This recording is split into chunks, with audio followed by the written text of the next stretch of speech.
Hai hai hai hai, kembali lagi dengan saya, mamahnya anak Solih dalam video A Day in My Life. Assalamualaikum teman-teman, apa kabar? Semoga kita semua sehat dan selalu dalam lindungan Allah Subhanahu wa Ta'ala ya. Amin. Dalam video keseharian saya kali ini, saya hari ini mau menjemput anak saya perizinan dari pondok. Perizinan kali ini anak saya diberi kesempatan untuk bertemu dengan orang tuanya mulai jam 8 pagi sampai dengan jam 4 sore. Dengan waktu yang singkat itu, makanya saya berangkat ke pondok pagi-pagi karena perjalanan dari rumah ke pondok itu hanya 1 jam. Kami ambil kesempatan yang sangat jarang ini untuk bertemu dengan anak kami. Kami sudah mulai jalan menuju ke pondok. Nah, perizinan ini biasanya ada dua jenis perizinan. Yang pertama, anak itu hanya dijenguk dari pagi sampai sore, dan yang kedua, anak itu bisa dibawa pulang nginep hanya 1 malam saja. Nah, itu akan bergiliran. Kalau bulan ini hanya jadwal jenguk saja dari pagi sampai sore, berarti bulan depannya adalah jadwal perizinan anak bisa dibawa keluar untuk tidur bersama orang tuanya. Kalau yang dekat mungkin akan dibawa pulang tidur di rumahnya. Kalau untuk yang jauh biasanya kan orang tuanya datang ke pondok kemudian tidur di hotel, dan si anak akan dibawa tidur di hotel oleh orang tuanya. Kemudian akan dikembalikan esok harinya jam 4 sore. Biasanya perizinan seperti itu dilakukan setiap hari Sabtu dan Minggu karena orang tua kan libur kalau Sabtu dan Minggu. Selain Sabtu dan Minggu tidak ada perizinan. Anak-anak harus kondusif belajar. Nah, biasanya yang perizinan Sabtu Minggu menginap itu orang tua yang dari jauh pun akan banyak yang datang, karena kan kalau yang hanya dari pagi sampai sore mungkin kesempatan bertemu dengan anak hanya sedikit, hanya sebentar, makanya mereka banyak mengambil perizinan yang menginap. Nah, ini lihat teman-teman, ada anak-anak yang calon OSMA. OSMA itu kayak OSIS lah kalau di SMP. Kalau di sekolah biasa, mereka sedang jalan kereta-keretaan selama masa promosi calon-calon OSMA. Tapi nanti kalau setelah selesai masa promosi calon OSMA-nya, anak-anak akan seperti biasa lagi, tidak seperti itu. Itu hanya permainan saja agar seru. Dulu juga waktu anak saya mau jadi OSMA atau OSIS kalau di sekolah biasa, anak saya juga melakukan hal yang sama. Nah, ini saya sudah berada di sebelahnya asrama anak saya. Kebetulan anak saya itu ada di pintu tadi tuh, makanya saya ketawa lah, itu anaknya udah nungguin di pintu, nunggu kita. Suami saya kemudian parkirkan mobil, setelah itu turun untuk pamitan ke ustadznya bahwa anak saya akan dijemput untuk perizinan. Nah, itu adalah gunung di belakang asrama putra saya. Kalau malam kata putra saya di sini sangat dingin karena di belakangnya gunung. Inilah sedikit situasi di asrama, bukan di asrama, di pondoknya anak saya. Saya videokan hanya sedikit saja yang dekat-dekat dengan asramanya putra saya. Sebetulnya pondok ini sangat luas banget. Nah, ini ada taman untuk anak-anak duduk-duduk atau orang tua wali santri yang menjenguk biasanya duduk-duduk di situ. Banyak loh tempat duduknya di situ. Dan suasana di sini kalau pagi itu sangat sejuk, sangat dingin sekali.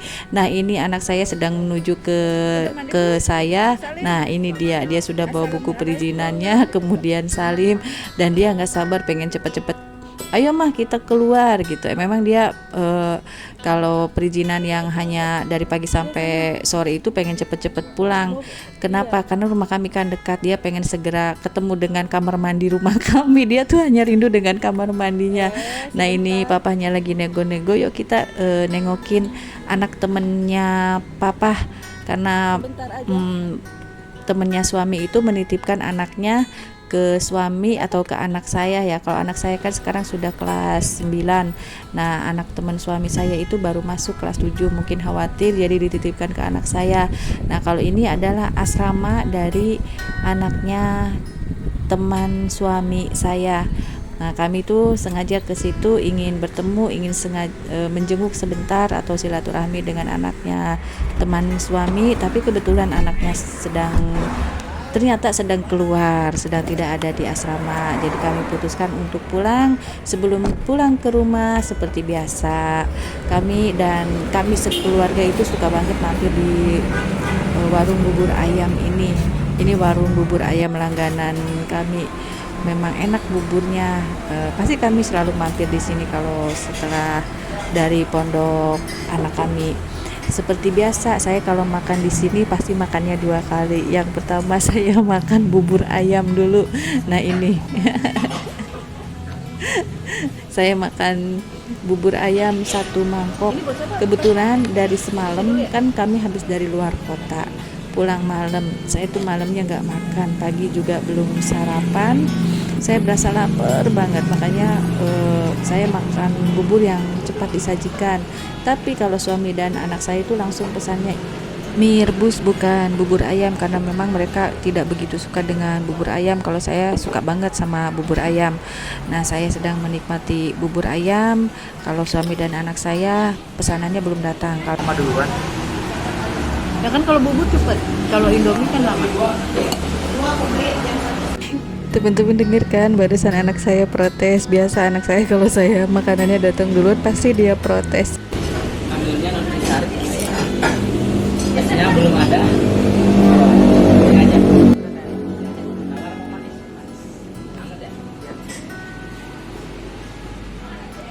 Anak saya udah pesanannya lama datangnya, taunya dia pesan es batunya belum ada. Jadi akhirnya terpaksa dia minum teh manis hangat. Akhirnya pesanan anak saya sudah datang, dia sedang makan, saya pun sudah selesai makan buburnya, kemudian lanjut ke pesanan yang kedua. Sepertinya enak banget lihat anak saya makan mie rebus pakai telur. Akhirnya saya setelah beberapa saat saya pesan lagi ke mas yang jaganya, mas tolong saya bikinkan mie rebus dong pakai telur, pakai cabai rawit.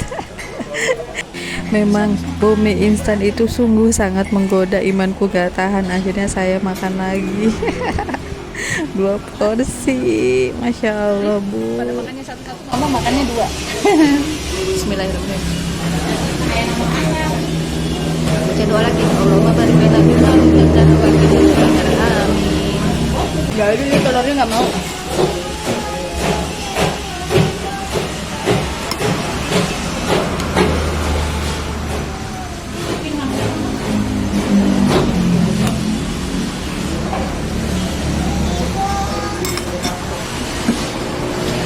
Tuh bajunya baru datang.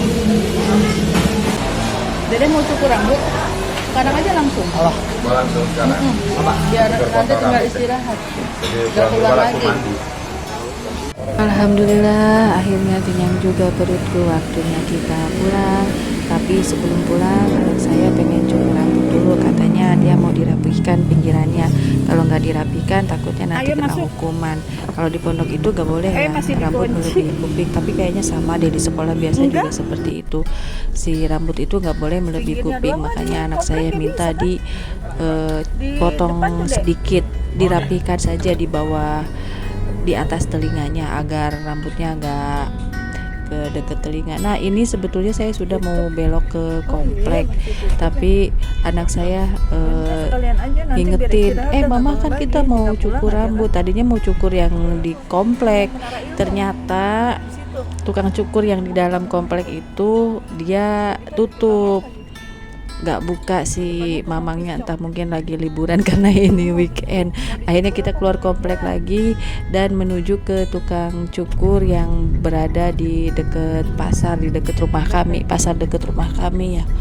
Nah akhirnya anak saya potong di situ saja. Setelah anak saya potong, saya nggak kemana-mana lagi, langsung pulang saja karena anak saya rencananya memang ingin istirahat di rumah, ingin tiduran, ingin mandi di rumah seperti itu. Nah untuk teman-teman yang menonton sampai selesai, terima kasih ya teman-teman. Jangan lupa like, komen, dan subscribe. Wassalamualaikum warahmatullahi wabarakatuh.